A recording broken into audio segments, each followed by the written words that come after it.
তাহলে তো Pangaea Panthalassa এগুলো সব দেখে আসলাম। আগে মহাদেশ কীরকম ছিল, এখন তারপরে আস্তে আস্তে সেপারেট হলো মহাদেশ। সেই নিয়ে বিভিন্ন মতামতকারীরা বিভিন্ন মতামত পেশ করেছে, তারপরে তার মতামতের আবার ত্রুটি ধরেছে কেউ কেউ, এই নিয়ে চলছে। এইবার এখন এর মাধ্যমে দেখব, এই ভিডিওটার মাধ্যমে, যে মডার্ন এক্সপ্লেনেশন কী আছে। এখন রিসেন্ট মডার্ন এক্সপ্লেনেশন কী আছে, সি ফ্লোর মানে এটা কিন্তু কন্টিনেন্টের ফ্লোর মেঝের কথা বলছে না, সমুদ্রের নিচে এখানে জল, ঠিক আছে, এই জলের নিচে যে মেঝে আছে, মাটি আছে, এই সমুদ্রের নিচে স্প্রেডিং মানে এই সমুদ্রের নিচে যে মেঝে আছে সেটা কি করে এই ফ্লোরটা এদিকে যাচ্ছে আর এই সাইডটা এদিকে যাচ্ছে, ফলে এখানে যে ফাটল সৃষ্টি হচ্ছে সেই ফাটল সম্পর্কে এখন মডার্ন এক্সপ্লেনেশন কি আছে, অ্যান্ড প্লেট টেকটনিক সম্পর্কে মডার্ন এক্সপ্লেনেশন কি আছে, কি দিচ্ছে। সি ফ্লোর স্প্রেডিং এই সম্পর্কে বলছে, কে বলছে, হ্যারি হ্যাস 1960 খ্রিস্টাব্দে। ওয়েগনার তার ব্যাখ্যা করতে পারেনি কিভাবে মহাদেশগুলো সরে যাচ্ছে, তার ব্যাখ্যায় সেরকম যুক্তি ছিল না, কিন্তু হ্যারি হ্যাস দেখিয়েছেন যে সমুদ্রের তলদেশ নিজেই ক্রমাগত বৃদ্ধি পাচ্ছে। কে বলেছে এটা, দেখিয়েছে কে, হ্যারি হ্যাস। তাহলে মনে রাখতে হবে, হ্যারি হ্যাস তিনি দেখিয়েছে সমুদ্রের তলদেশে যে ফ্লোর আছে, মেঝে আছে, সেটা ক্রমাগত বৃদ্ধি পাচ্ছে।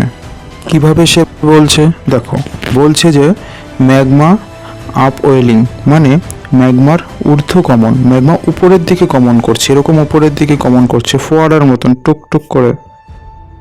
সেই জন্য বলছে ম্যান্টেল থেকে গরম ম্যাগমা মধ্য সামুদ্রিক শৈলশিরার উপরে উঠে আসে এবং শীতল হয়ে নতুন ভূত্বক তৈরি করে। আশা করি বুঝতে পেরেছ, না বুঝতে পারলে আরেকবার বলছি আমি। এই যে ছবিটার মধ্যে দেখো, এই যে এটা হলো কি উপরে জল আছে, ঠিক আছে, উপরে জল আছে, নিচে হলো কি এটা দেখতে পাচ্ছ, এটা সমুদ্রের নিচে যে মাটি আছে, ভূত্বক আছে সেটা।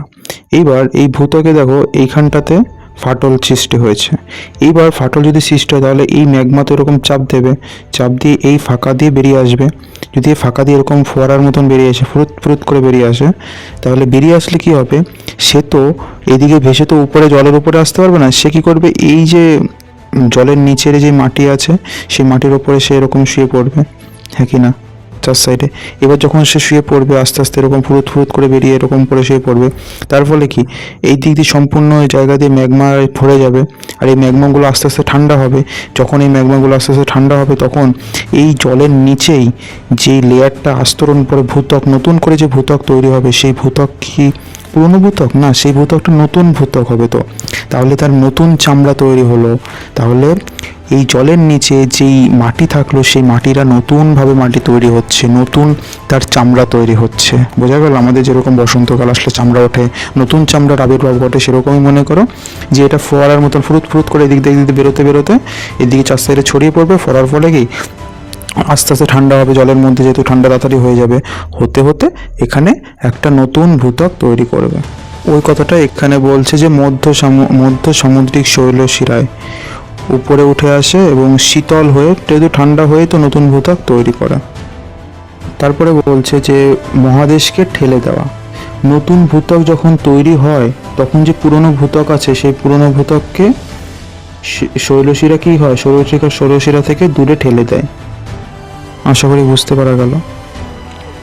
এর থেকে প্রমাণ হয় যে সমুদ্রের যে তলদেশ সেটা স্থির বা শক্ত নয়, ওটার মাটি, ওই যে তলদেশের যে মাটি আছে সেই মাটিটা স্থির বা শক্ত নয়, কন্টিনিউয়াসলি এরকম লাভা বেরোয়, এরকম ভূত্বক সরিয়ে দেয়, তার ফলে কি নতুন লেয়ার তৈরি হয়, সেটা বেশি শক্ত হবে, ডেফিনেটলি শক্ত হবে না। সেই জন্য বলছে যে সমুদ্রের তলদেশ স্থির বা শক্ত নয়। আচ্ছা, মহাদেশকে ঠেলে দেওয়ার বিষয়টা না বুঝতে পারলে আমি বলছি। এই যে ফাটলটা সৃষ্টি হলো, ঠিক আছে, কখনো কখনো এই ফাটলটা তো আরও বড় হয় না, ধরো ফাটলটা এত বড় ফাটল, ঠিক আছে, বা কখনো কখনো ফাটলটা আরও বড় হয়। যখন ফাটলটা আরও বড় হবে তখন কি এই যে ম্যাগমাটা বেরিয়ে আসবে তখন তো চার সাইডে পড়বে, সাথে সাথে কি এই ফাটলের এখানেও তো সে পূর্তিটা ঘটাবে আস্তে আস্তে না, এই ফাটলের এখানেও তো, ফাটলটা যখন অনেক দূরে হবে তখন এখানেও তো পূর্তিটা ঘটাবে, সেই ম্যাগমাটা জমতে থাকবে আস্তে আস্তে, কতদিন সেই ম্যাগমাটা বেরোতে থাকবে, একটা সময় এসে তো ম্যাগমাটা বন্ধ হবে, তারপরে সেই ফাটলের মধ্যেও তো ওই ম্যাগমাটা পড়তে হবে। তাহলে কি জায়গাটা বেড়ে গেল না? এই যে ফাটা জায়গায় নতুন ম্যাগমা এসে নতুন ভূত্বক তৈরি করলো, তার ফলে কি জায়গা বেড়ে গেল না? আর তখন তৈরি হলো, তখন কি এই যে এই সাইডে যে পার্ট আছে, এই সাইডের পার্টটাকে কি করলো তখন এইদিকে দূরে ঠেলে দেবে আস্তে আস্তে, আর এই সাইডের পার্টটাকে এইদিকে দূরে ঠেলে দেবে, আর মাঝখানে ফাঁকা জায়গা তৈরি হবে। আর ওই ফাঁকা জায়গাটাতেই ম্যাগমা আস্তে আস্তে উপরে উঠবে, উপরে উঠে ফাঁকা জায়গাটা ম্যাগমা দ্বারা পূরণ হবে। পূরণ হওয়ার পরে তারপরে ওটা ঠান্ডা হবে, আস্তে আস্তে ঠান্ডা হতে হতে সেখানে একটা মাটির লেয়ার তৈরি হবে। আর যখন তৈরি হবে, আগে ছিল তখন কি এই ফাটা জায়গাটা আগে ছিল না, তখন এই জায়গাটা আরও বড় হয়ে যাবে না? সেই জন্য বলছে যে এখানে, সেই জন্য বলা হচ্ছে যে যখন নতুন ভূত্বক তৈরি হয় তখন পুরনো ভূত্বককে শৈলশিরা একে অপরের থেকে দূরে ঠেলে দেয়, মানে সরিয়ে দেয়। অতএব তখন জায়গাটা, মহাসাগরটা একটু বড় হয়। এটা খুব আস্তে আস্তে হয়, ধীর প্রক্রিয়াতে হয়, আমরা বুঝতে পারবো না। তাহলে আমরা কনসেপ্টটা বুঝলাম ওই বিষয়টা। এইবার দ্বিতীয়তে আসি, পরিচলন স্রোত। এই যে পরিচলন স্রোতের কারণে হয়ে থাকে, পড়েছিলাম একবার, মনে না থাকলে আবার এখানে দেখে নিচ্ছি, কোনো ব্যাপার না, রিল্যাক্স মাইন্ড, ইচ্ছুকে চুকা। দেখো, কনভেকশন কারেন্ট থিওরি, ঠিক আছে, এটা পরিচলন স্রোত তত্ত্ব। এটি ছিল একটি রহস্যময় বল, যেটা বা একটা ফোর্স যা ওয়েগনার খুঁজে পায়নি, ওয়েগনারের চোখে পড়েনি, ওয়েগনার অন্ধ ছিল এই ফোর্স খুঁজে পাওয়ার জন্য। এই একটু আগে যে কনসেপ্টটা বললাম ওই রিলেটেডই একই জিনিস। কি বলছে কি, দেখো, পৃথিবীর অভ্যন্তরে যদিও ম্যাগমা আছে মানে কি তাপ আছে, অভ্যন্তরে তেজস্ক্রিয় পদার্থ আছে, সেই পদার্থ ক্ষয় হচ্ছে ক্রমাগত, সেই ক্ষয় থেকে প্রচণ্ড তাপ উৎপন্ন হচ্ছে। বুঝতে পারছো, তেজস্ক্রিয় পদার্থ যদি ক্ষয় হয় সেখান থেকে তাপ উৎপন্ন হয়। বিশ্বাস না হলে এই যে পারমাণবিক বোমা, এগুলো কিসের থেকে তৈরি হয়? তেজস্ক্রিয় ইউরেনিয়াম থেকে তৈরি হয়। আর ইউরেনিয়াম হলো একটা তেজস্ক্রিয় পদার্থ, প্রচণ্ড পরিমাণে হিট উৎপন্ন হয়, প্রচণ্ড পরিমাণে তাপ উৎপন্ন হয়। বোঝা গেল? আর এই যে তাপ উৎপন্ন হচ্ছে, এই তাপটা কি করছে? অ্যাস্থেনোস্ফিয়ারকে মেন্টেল বলা হচ্ছে, ঠিক আছে। অ্যাস্থেনোস্ফিয়ারের পরিচলন স্রোত সৃষ্টি করে। অ্যাস্থেনোস্ফিয়ারে এই তাপটা পরিচলন স্রোত, কনভেকশন কারেন্ট সৃষ্টি করছে। কোথায়? অ্যাস্থেনোস্ফিয়ার বা মেন্টেল। আর এই যে স্রোতগুলো, যে পরিচলন স্রোতটা সৃষ্টি হচ্ছে, এই স্রোতটা কি ইঞ্জিনের মতন কাজ করে। কী করে? ইঞ্জিনের মতন কাজ করে, যা ওপরের যে টেকটনিক পাতগুলো আছে সেই পাতগুলোকে চলাচল করতে সাহায্য করে। কোনকে সাহায্য করবে?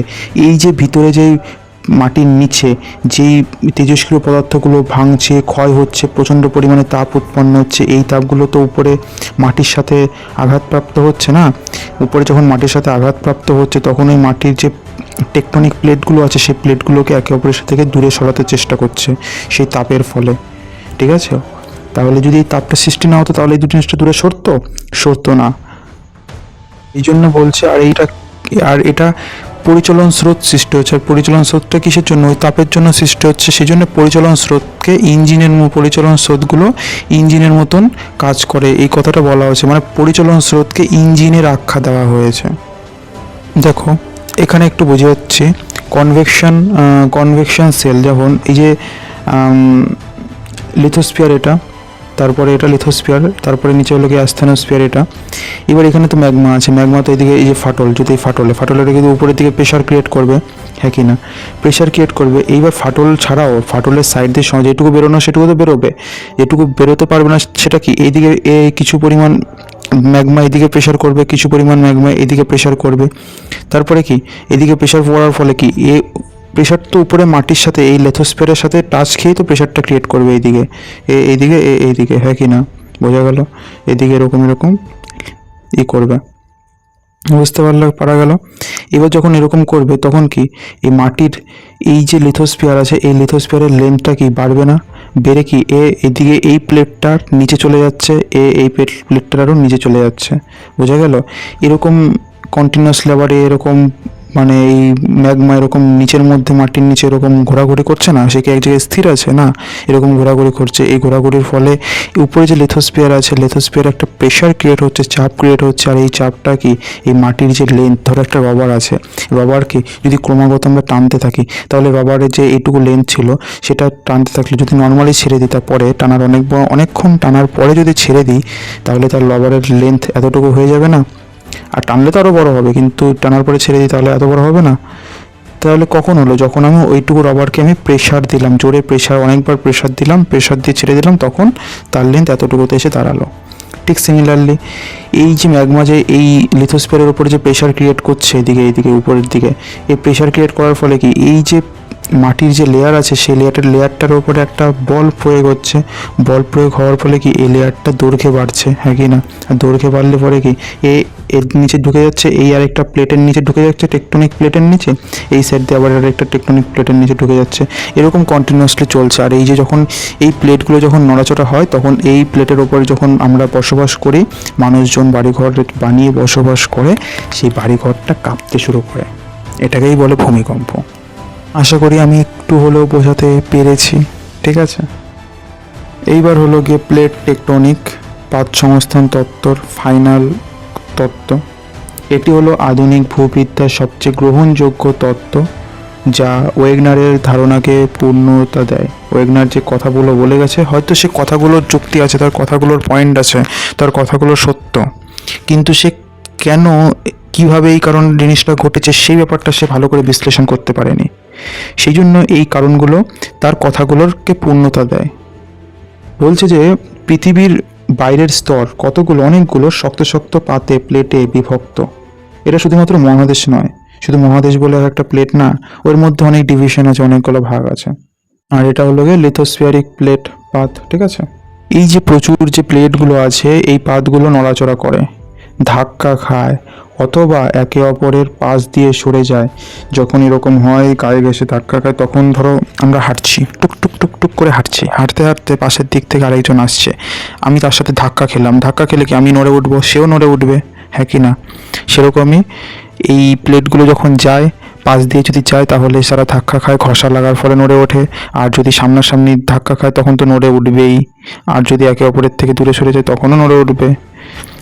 এই জিনিসগুলো যখন হবে, তখন ভূমিকম্প তো হবেই। কখনো কখনো আগ্নেয়গিরি থেকে অগ্নুৎপাতও হবে, ঠিক আছে? এই কথাগুলো এখানে বলার চেষ্টা করেছে, একই জিনিস বারবার ঘুরিয়ে ঘুরিয়ে আবার ভালো করে বলার চেষ্টা করা হয়েছে। আচ্ছা, এন্ডিং করব আজকের এই ভিডিওটি। দেখো, বৈশিষ্ট্য কি বলছে উপসংহারে, একেবারে ডিফারেন্স করব ওয়েগনার তত্ত্ব, আরেকটা হলো গিয়ে আধুনিক মডার্ন প্লেট টেকটনিক তত্ত্ব। এই দুটো তত্ত্বের মধ্যে ডিফারেন্স ক্রিয়েট করব। দেখি আইডিয়ার মধ্যে ডিফারেন্স কি বলছে। আইডিয়া এটি হলো গিয়ে ওয়েগনার যে থিওরি, সেটা হলো গিয়ে মহাদেশ সরছে। ওয়েগনারের থিওরিতে ওয়েগনার বলছে যে মহাদেশ সরছে, ঠিক আছে? কিন্তু মডার্ন প্লেট থিওরিতে বলছে যে মহাদেশ সরছে না, পাতগুলো যে প্লেটগুলো আছে সেই প্লেটগুলো সরছে, ঠিক আছে? এইবার ব্যাখ্যা কি বলছে, ওয়েগনার থিওরিতে ব্যাখ্যা, ওয়েগনার এটা করছে যে এই মহাদেশ সরছে, এর পিছনে কারণ হলো গিয়ে জোয়ার ভাটা দ্বারা যেই ফোর্স ক্রিয়েট করা হচ্ছে, সেই ফোর্সের জন্য হচ্ছে, ঠিক আছে? কিন্তু মডার্ন যেই তত্ত্ব আছে, সেই আধুনিক তত্ত্ব অনুযায়ী এটা বলছে যে এই যে পাত টেকটনিক প্লেটগুলো সরছে, এটার কারণ হলো কি প্রচলিত স্রোতের কারণে হচ্ছে।